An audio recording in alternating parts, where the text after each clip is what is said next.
I am back from the deepest, darkest parts of Twitter, and we found some new OCG concepts for everybody. So what's up, guys? And here, welcome to OCG Thursday, where we find some random-ass deck list that is on the internet, and we talk about it. And first up, we're going to be starting things off with Fortune Ladies. Excuse me, Fortune Fairies. So, we are sporting off one copy of the Rogue of Endymion, normal or special. I'm going to place a spell counter on this, remove a spell counter from this card, discard a spellcaster to set one continuous spell directly from your deck, but you can't activate it.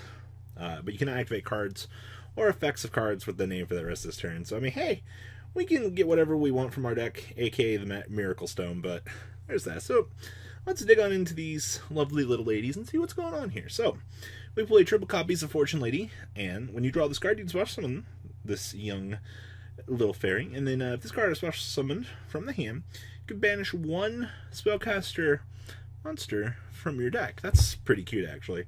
So these are all 0/0. Fortune Fairy She. When you draw this, you get to special summon her. If this card is special summoned from your hand, you can make each player draw a card. So that's pretty cool.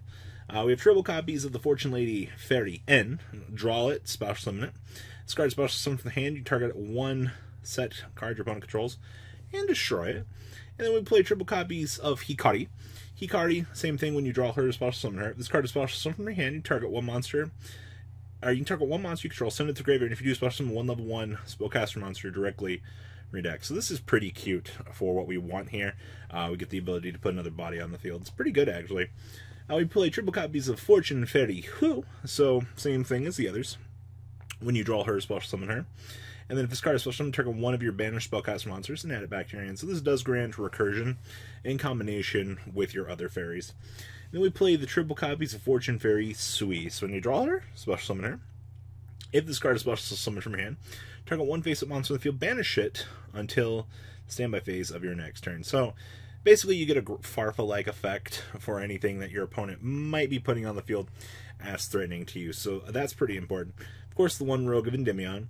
Now, we do play the two copies, or triple copies of Dark Hole for seeding, spot removal, and things like that. Honestly, this isn't terrible. Now, we play the triple copies of Luck Loan. Target one Fortune Fairy monster you control. So summon one spellcaster monster whose original level is one lower than that monster from your hand or deck. For your next turn, if this card resolves, you cannot normal summon or special summon except spellcaster type monsters. So this basically grants you the ability to special summon any of these that you would basically want. It's actually pretty cute. Now, this was that continuous spell card that we were talking about. So all spellcaster monsters you control gain 500 attack and defense for each Fortune Fairy you control with a different name. So think about the beat sticks you can have on this. And then once per turn, when an attack is declared involving a Fortune Fairy, you can draw a card. And then, of course, you know, if you draw a Fortune Lady, go ahead and special summon it. Then you can blink something. Yeah, there's cute little things you can do with this. Now, we're a spellcaster deck, of course, so we get access to Secret Village of the Spellcaster, which is pretty cute. I'm not gonna lie, like, this deck is just kind of cheese. Then we play triple copies of Unacceptable Resolve. You control a spellcaster monster, special summon one Fortune Fairy monster from your hand. So this does grant you the ability to interrupt on your opponent's turn, which is actually pretty cute. Then we play two copies of Wonder Wand because we need to be able to draw cards. Then two copies of Royal Decree to wrap this up. There was no extra deck posted, no side deck, but I'm pretty sure you can fit in whatever you need to for this deck. This is just super cute. Like, that's all this is. Just a cute little concept, because I was talking about Fortune Fairies when they were first coming out. I was like, you know, is this deck gonna do good? And I don't think it's gonna be tier 1, but you know, tier 3 in the hot garbage category, fuck yeah. This is some shit I want to fuck around with. So there's that.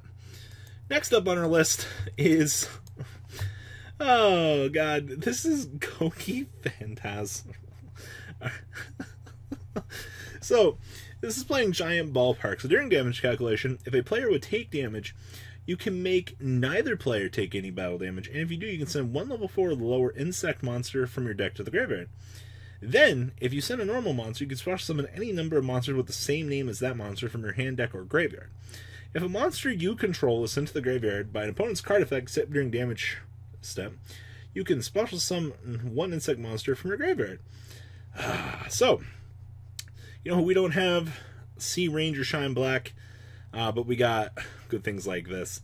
Then, of course, we got Gokipole. If this card is sent to the graveyard, you add one level 4 insect monster from your deck to your hand. Then if you added a normal monster, you can special summon it. Then you can destroy one monster on the field with attack greater than or equal to the special summon monster. So we get interruption on our opponent's turn. So this is all just super cheese insect the deck with Phantasm Spiral. Fun stuff. And token generator. This deck is so cheesy. Oh my god. Like, I want to fuck around with this. This is my level of fun. So we have 2 copies of Ash Blossom. Pretty stable. 2 copies of DD Crow to interact on our opponent's turn, take away things. Essentially pretty stable there. And we have triple copies of Effect Veiler, 2 copies of Phantasmi, 2 copies of Gokipole for the interruption on the opponent's turn with the giant ballpark, which is pretty cute. We have triple copies of Max C because we want to be able to draw into our key pieces. Absolutely no argument not to be playing this. Then we have triple copies of Sea Shining Ranger. Someday, this Raven Radiance that races across the battlefield wearing suits that shine of the purest black. It's the Sea Rangers who dwell in the shadows. They oppose the giant monsters, their hidden prowess to fight. Just 2K vanilla.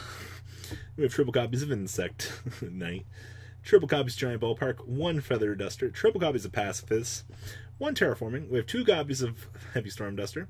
Triple copies of Imperm, triple copies of Metaverse, 2 copies of Phantasm Spiral Battle, 1 copy of Phantasm Spiral Power, and then we have 1 copy of Trap Trick.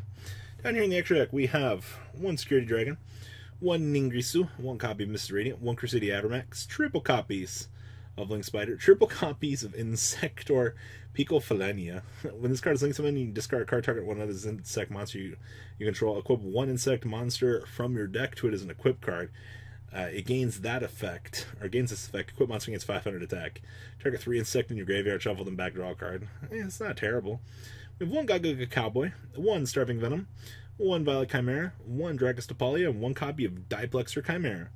Side deck here, we have triple copies of Prankatops, triple copies of Inspector Border, 2 copies of Super Volley, triple evenly, 2 Dynamiscus, and 2 copies of Unending Nightmare. Wrapping up this nightmare. God, this looks fun. Like I said, this is my level of what the fuckery, and I like it a lot. The last deck we have today, oh boy, it was a Charmer deck that did something. So the first thing I want to say about this is this was straight out of a locals. Alright, so bear with me here on this. This man's just wanted to play some Charmers for his locals, and I respect that. You have to remember they have Wind, and they still have a Blaze, but yeah. Then they also got Possessed Awakening. So all monsters you control gain 300 attack up to the number of different attributes you control times 300. Charmer and Familiar Possessed you control cannot be destroyed by card effects, and if a spellcaster with 1850 attack is normal or special summoned to your field, you get to draw a card. Now, of course, you can only use this effect of Possessed Awakening once per turn, so they don't want you to go out there activating 3 of these, drawing 3 cards, because that'd be a bit too good, wouldn't it? So this is just more or less a super fun deck out there for the Charmer fans. And I get you guys. I love this deck. So we have 1 copy of Azusa, or Asa, the Earth Charmer. 1 copy of Dihark. 1 copy of Iria, the Water Charmer. 2 copies of Familiar Possessed Asa. 2 copies of Familiar Possessed Dihark, or Dark. 2 copies of Familiar Possessed Iria. 2 copies of Familiar Possessed Hida. 2 copies of Familiar Possessed Hina. 2 copies of Familiar Possessed Win. 1 copy of Hida, the Fire Charmer, 1 copy of Lin, the Light Charmer, and 1 copy of Win, the Wind Charmer. And then spells, we have 2 copies, or triple copies of Darkhold. Man, I need to get used to the OCG having 3 of this.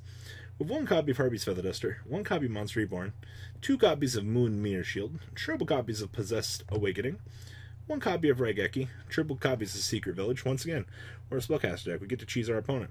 We have 2 copies of Skill Drain to lock our opponent, triple copies of Storming Mirror Force, and triple copies of Unpossessed. The extra deck literally just triple win, triple Hida, wrapping this up. So, congratulations to those of you that love OCG Thursday. I'm going to continue to kind of dig through Twitter, see what fucking weird stuff comes up each week, because, like, the OCG is a madhouse of just unrefined concepts that players want to see, and they don't get off the ground. I understand that, but it's the dumbass concepts that really make the game fun, in my opinion. So guys, please leave a comment down below. We'll have Market Watch later in the week as well, for those of you that do enjoy that. And well, guys, Papa Robbie's out. Peace. The ride never, well, truly ends. Thank you, patrons. Without you guys, I don't know what I'd be wearing in these videos. I might be a truffle shuffle incident all over again. Guys, please also check out Vanquil40 for some awesome Vanguard content. Some other interesting stuff you might find up here on the left or in the description as well. Thanks for watching.